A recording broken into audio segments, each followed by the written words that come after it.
The gold-trimmed envelope shimmered under the afternoon sun as I pulled it from my mailbox. Thick embossed paper, elegant calligraphy. You are cordially invited to celebrate Margaret Langford's 60th birthday, my mother, except I wasn't the one invited.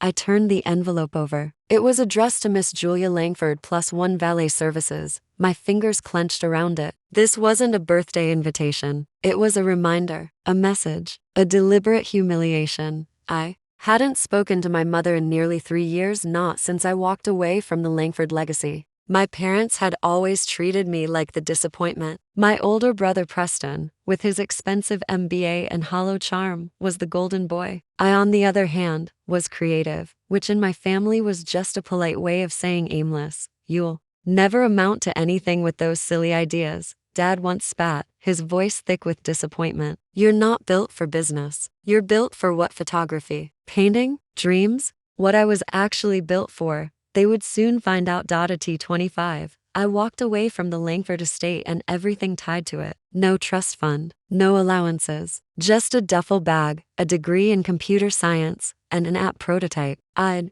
been quietly working on for over a year. Back then, they laughed. Preston even staged an intervention. You're throwing your life away, Jules, he said, sitting across from me with his legs crossed like he was in a board meeting. This fantasy of being a tech founder, it's not realistic. You're not cutthroat enough. You don't have what it takes. I didn't respond. I just smiled and left. For 3 years, I worked 16-hour days, slept on air mattresses, and poured every cent I had into my company Lyre Systems. It wasn't flashy, just a back-end AI platform that quietly optimized logistics, warehouse management, and supply chains. Boring to most, but to corporations, it was gold. By the time I was 28, we had over 40 Fortune 500 clients, and I had taken the company private under a shell name. No one associated with me. I stayed off camera, off interviews, anonymous. I didn't want them to see me coming. And now, here was this invitation. My mother's elegant, over-the-top birthday bash hosted at the Langford estate. They'd requested valet services, and I'd been assigned as one of them through a temp agency I no longer worked for. Cute, real cute.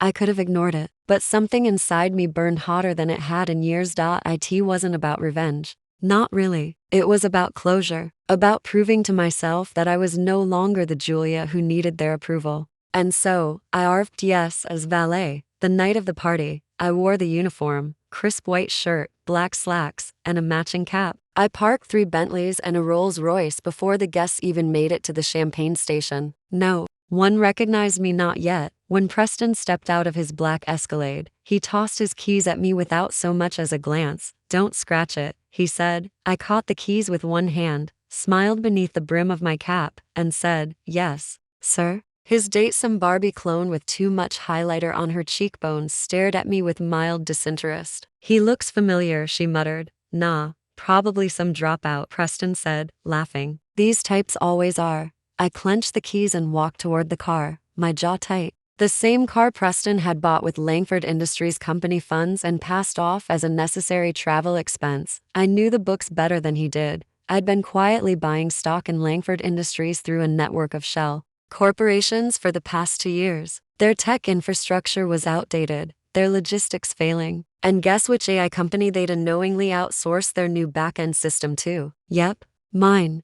Inside the estate, laughter echoed through the marble halls. I caught glimpses of familiar faces. My Aunt Celia, who once told me I should marry rich if I couldn't be smart. My father, holding court with 2 senators like he was royalty. And my mother, radiant in a floor-length gold gown, giving fake kisses and tighter smiles. And then I saw her glance out the front window. Her eyes caught mine through the glass. Her lips thinned. Her gaze narrowed. I tipped my cap and continued parking cars. By 10:30 p.m., the party was in full swing. The Langfords were celebrating themselves like they'd just cured cancer. I'd parked cars for 2 hours, walked the estate grounds like a ghost, and heard more insults tossed my way than I had in years. She should be grateful she was even allowed to show up, Aunt Celia whispered to another woman near the punch table. Margaret's been far too kind. Preston gave a toast. To family, he said, raising his glass. To tradition, to legacy, and to keeping the Langford name one of integrity. Unlike some people who chose a different path,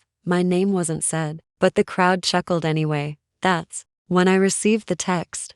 The acquisition is confirmed. You're the majority shareholder. Do you want to make the announcement tonight? I stared at my phone, heart racing, smile slowly forming. Yes, I replied. Let's begin. I stared at the mirror behind the parking stand, fixing my cap, the same one that said Valet Services Lux Park in gold cursive. My brother Lucas had the audacity to hand it to me himself. This is all we've got left, Jules. Unless you want to go back to crashing on couches, he'd said with a smirk. He didn't know I had a condo downtown. Or 3, paid in full. No one knew. I played along, nodding silently as I took the humiliating assignment. Parking cars at my mother's 60th birthday party, an event hosted at the Hartley Estate, her favorite venue in the city, the one I owned. Through a shell company. Smile and wave, I muttered to myself as another Mercedes rolled up. My family didn't recognize me. That was the power of 6 years of estrangement and a carefully curated low profile. I looked thinner now, more polished, my once curly hair, now sleek and straight, my voice refined. The designer sunglasses helped too, but underneath it all, I was still Julia Hartman, the daughter they dismissed, the sister they mocked, and the black sheep they all bet would fail. I hadn't failed. I'd built something they couldn't even fathom. 6 years ago, when Dad cut me off after I refused to marry Daniel, the son of one of his business partners, I walked out with 2 suitcases and no plan. But I had a mind for logistics and a sharp eye for tech. I started small, a freelance platform that connected short-haul truckers to small businesses. Then came warehouses, then AI-based supply chain optimization. And before I knew it, my tiny company became a unicorn. They still called it luck. But luck doesn't get you controlling shares in 6 major corporations, including the one my father's firm was trying to pitch that night. As I parked a Porsche with care, I heard laughter ripple from the balcony above. My mother's voice rose above the others. She never had the grit. Julia always preferred dreams over dollars. Poor thing, still floating around. I inhaled deeply. My fingers tightened on the steering wheel.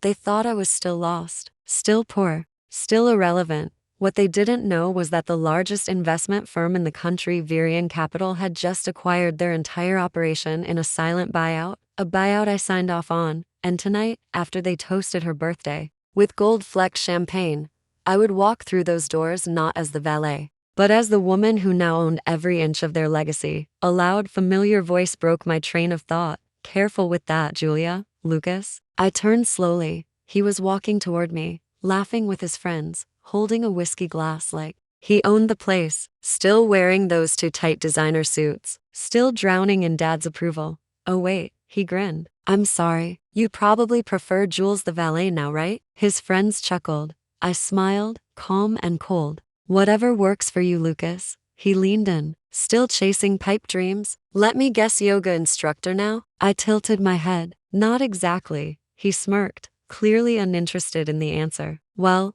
enjoy parking cars. Some of us have legacy businesses to run. He strolled off with his entourage, leaving me standing beside the luxury cars I'd been assigned to move. The irony almost made me laugh, because at midnight, Lucas's legacy business would be absorbed into my corporate holdings. His corner office, reassigned. His staff, retained under new management. His title, gone. A valet job had never felt so satisfying. I spent the next 2 hours watching from the shadows, handing out keys, opening doors, and absorbing every smug glance from my relatives. My sister Diana was wearing vintage Chanel and sipping wine with one of Dad's former rivals. Heard Julia tried opening a food truck last year, she said with a laugh. Probably bankrupt by now. Always thought she was better than us. And my father? He barely glanced at me, didn't recognize me. Or maybe he did and chose not to. Either way, the final scene was almost ready. The pianist began playing the intro to Claire de Lune. That was the cue. I removed my valet cap, fixed my posture, and took off the blazer. Underneath it was a silk navy jumpsuit, tailored and minimalist, paired with a platinum Virion pin. I walked up the steps, past the guards who'd been briefed to expect me. The guests turned to stare as I entered, and at the center of the ballroom, standing beneath the massive chandelier, was my father giving a speech about family values and legacy. I waited until the applause died down, then calmly, confidently, I stepped forward and took the mic from his hand. Sorry to interrupt, Dad, I said with a smile. He stared at me, stunned. Julia? Murmurs rippled through the crowd. I'm here to make an announcement, I said. As of midnight tonight, Hartman and Co. is no longer a family business. My voice didn't shake. I bought it. Gasps echoed through the ballroom. And the best part, no one saw it coming. The ballroom froze. Forks hovered midair. Champagne glasses trembled slightly in stunned hands. My father's face drained of color as he stared at me, his forgotten daughter now standing under the grand chandelier with the confidence of a woman who held all the cards. Excuse me? He asked, his voice sharp with disbelief. You heard me, I said clearly. As of midnight, Virion Capital completes its acquisition of Hartman and Co. I signed off on it this morning. Silence. Then my brother Lucas pushed forward through the crowd, laughing nervously. This is some kind of joke, right? I turned to him, letting my gaze fall on the crowd before answering. No joke. Check your inbox, Lucas. The transition documents were sent 2 hours ago. You'll see a change in executive structure and ownership. My father finally found his voice. Who do you think you are? I took a breath. I'm Julia Hartman, I said steadily, CEO of Virion Capital, the same firm your company begged for investment 6 months ago. The same firm you thought was owned by some mystery board you couldn't identify. That board was me. It's always been me. The gasps this time were louder. Someone dropped a glass. I could see my mother's hand fly to her mouth as if I'd slapped her. You? My father growled. You're behind Virion? Yes, I said. I started the company 6 years ago with nothing but a broken laptop and an idea you all mocked. While you were busy toasting each other for landing government contracts, I was building an empire underneath you. Diana scoffed, trying to reclaim control. You expect us to believe you somehow managed to outmaneuver a decades-old business while playing dress-up as a valet? I smiled. I was never playing. Every step of this was intentional. I needed you all to underestimate me. It made this so much easier. I turned slightly to the audience, mostly extended family and board members now buzzing with whispers. For those of you concerned about the company, don't be. Hartman and Co. will continue to operate. Staff will remain. Clients will be preserved. But the leadership will be changing. I looked directly at Lucas. As of Monday, Lucas Hartman will no longer serve as managing director. What? He barked. You can't do that. I can, I replied calmly. And I have. Your replacement's already been briefed. You'll receive a severance package generous, considering your recent expense reports. My father stepped forward, visibly trembling with rage. You ungrateful little girl. I gave you everything. No, I said, my voice tightening. You gave me rules, ultimatums, deadlines to marry, orders to obey. You gave me the choice to become something I wasn't, or walk away. I held his stare, so I walked. He looked as if he might strike me, but then paused, realizing the room was watching. A slow clap started in the back. Everyone turned. It was Alan Chen, one of the firm's largest international investors. He nodded respectfully at me as he walked forward. I had a feeling, he said, smiling. Virion's negotiation style felt very Hartman, but smarter. Then he turned to the crowd. Ladies and gentlemen, allow me to introduce the future of this company. Applause followed, hesitant at first, then louder. I glanced at my sister, whose face had gone ghostly pale. You're really doing this, she whispered. You're burning everything down. No, I said. I'm rebuilding it, the right way. Then I stepped down from the platform, my heels echoing across the marble floor. I didn't need to say anything more. The contract had been signed. The buyout was final. The reign of Hartman and Co., as they knew it, was over. Outside, the valet manager gave me a confused look as I returned the cap. Everything all right in there? He asked. I smiled, tucking the cap into my clutch. Better than all right, I said. It's done. As I walked down the steps, into the warm night air, I felt the weight of 6 years lift from my shoulders. I was no longer the disappointment in the family. I was the empire. The morning after the party, I arrived at Hartman and Co.'s towering headquarters, not through the back, not hidden behind tinted windows, but right through the front doors. Every receptionist, every security guard, every employee I passed watched me like they were seeing a ghost. I didn't blame them. To them, I had vanished years ago, just the forgotten daughter of a powerful man. But today, I walked in as their new boss. The boardroom was already filled when I entered. All 10 members turned in unison. Some stood awkwardly. Some looked confused. A few looked downright terrified. At the head of the table sat my father, still clinging to some last thread of control. He didn't stand. You had your moment last night, he said coldly. But this is a real company, Julia. It takes more than a flashy party announcement to run it. I smiled gently and set a folder down on the polished table. Then maybe these numbers will convince you. Inside was Virion Capital's 6-year growth report, asset acquisitions, global holdings, cross-sector investments. There was also the full acquisition paperwork for Hartman & Co. Every signature, every legal stamp. I didn't just take over the company, I said. I bought it from every angle you failed to defend. Subsidiaries, patents, even the offshore trademarks you thought no one knew about. A pin could have dropped. Board member #3- Martin finally cleared his throat. And what do you intend to do with Hartman & Co., Miss Hartman? I turned to him. Rebuild it, modernize it, make it something our employees are proud of, not a vanity project run by family politics. Another board member, Sharon Cross, nodded slowly. You actually have a plan. Of course I do, I said. And if you stay, you'll be part of it. But things will change. Performance will matter more than pedigree. That got a few murmurs. Lucas, who had just entered late and was breathing heavily like he'd run across the city, burst out. You can't just erase us. I'm not, I said coolly. But your time running things is over. You'll be offered an advisory role if you want it, but you won't be in charge anymore. My father stood now, red-faced. You think you can just walk in here and dismantle everything I built? You dismantled it yourself, Dad. The moment you refused to evolve, the moment you refused to see me. Then I faced the entire board. When I left this company, I vowed I would never be weak again. So I studied, built, negotiated, failed, rebuilt. While this firm stagnated under old rules, I was out there writing new ones. You can stay on this ride, or you can get off now. But I promise you this train is moving forward. Silence. Then Martin O'Ridge gave a slow nod. I'm in. One by one, the others followed, all except my father and Lucas. They stormed out without a word. It was over. Not with a scream, not with a fight, but with a quiet door clicking shut behind them. After the meeting, Sharon approached me. I knew. You had fire, she said. I just didn't know it burned this bright. I smiled. It had to. I was the only one who believed in it. As I stood in the corner office that once belonged to my father, looking out over the city skyline, I let the moment wash over me. This wasn't revenge. It was justice. I hadn't just taken back a company. I'd reclaimed my name. A few weeks after I officially took over Hartman & Co., an invitation arrived at my penthouse. It was from my father, gold-trimmed, heavy paper, classic Hartman flair. The envelope read, "Private dinner, family only." I almost tossed it out,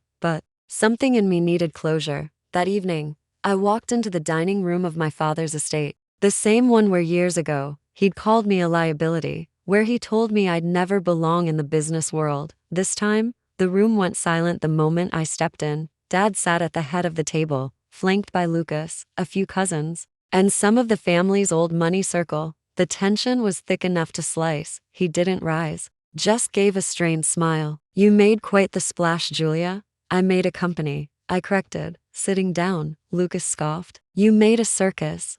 I ignored him. Why am I here? My father poured himself a glass of wine. His hand trembled slightly. Because whether I like it or not, you now hold the keys to the Hartman legacy. Correction, I said, folding my napkin neatly. I built something better. Hartman & Co. is just one part of it now. He gave a bitter laugh. You sound just like your mother did before she left. Always needing to prove something. My mother left because you crushed her spirit, I snapped. But you don't get to do that to me. The room went still. I stood, my voice calm but cold. I came here tonight to say this, once and for all. I don't need your approval. I never did. Every time you dismissed me, overlooked me, humiliated me, it made me sharper, stronger. Lucas opened his mouth again, but I didn't give him the chance. And Lucas, I said, turning to him, your corner office? It's now the Employee Wellness Lounge. You're welcome to visit it. As an intern, a few stifled laughs rippled around the table. Dad's face darkened.